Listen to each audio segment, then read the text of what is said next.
What's happening, lads? It's Jake from FishStakes here today, and I'm going to be giving my thoughts on a Microsoft Flight Sim DLC pack.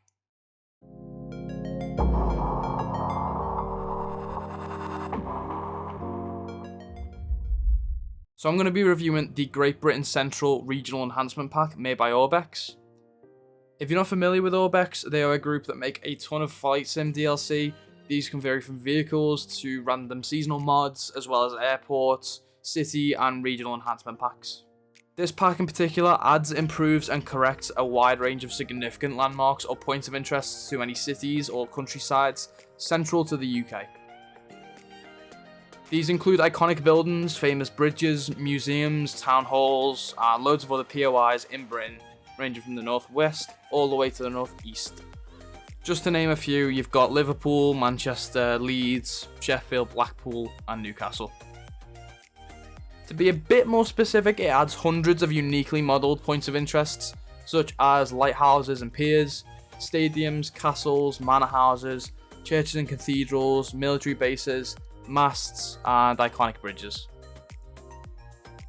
I unfortunately won't be covering every single new addition because there's absolutely tons of them, as you can see from this map here, but I've picked out a few from each city that I really liked that I'll share with you guys now.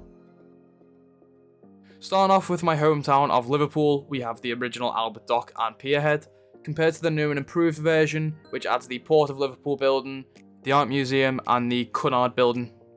Cunard? Is it Cunard? Cunard. They've also added both of the cathedrals and the Radio City Tower, which I personally like as it's iconic for the Liverpool skyline, considering I see it every day.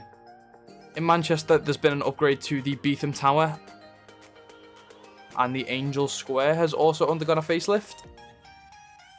They've also added the previously non-existent Hugh March Bridge. In Blackpool, they've completely redone the coast as they've added the Pleasure Beach theme park, which includes the famous roller coaster. I thought this was really cool because it's unusual to see a structure like this be added into the game. But they've also made improvements to the Pierhead, and the Bloomfield Road Stadium, home of Blackpool FC, is now in the game as well. And it's not just cities either, they've made improvements to many obscure locations like military installments, RAF bases, castles, power plants, ruins, radio masts, power stations, docks and ports.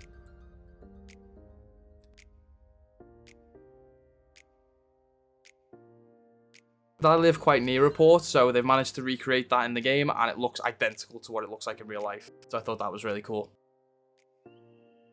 The DLC costs £11.24 and overall I think it's worth it if you spend a lot of time flying around the Microsoft Flight Sim. There's tons of obvious and noticeable improvements as you're just flying through cities, but if you're also just roaming about in random locations, there's loads of hidden gems that you can find.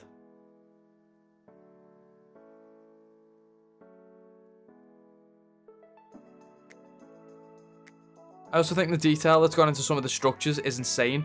It's only when you load up the DLC and see it for yourself that you realise how deprived the default towns are. I think it's amazing that they put so much time and care into not just buildings and bridges, but other classic landmarks. Like, for example, I mentioned before the Radio City Tower. It's one of Liverpool's most famous landmarks, and with it, it finally gives the skyline the resemblance it deserves. So that's enough waffling from me. I'm going to leave you with a few clips of me flying around various cities and countrysides, so you can see if you like it for yourself. I hope this video does help you make a decision on whether or not this is right for you. But if you do have any other DLC suggestions or video ideas, would very much appreciate you leaving them down in the comments below. And if you do, whilst you're there, if you could hit the like button and the subscribe button, that'd be great. With that said, I hope you stick around for the next video, and I'll see you then. Down it.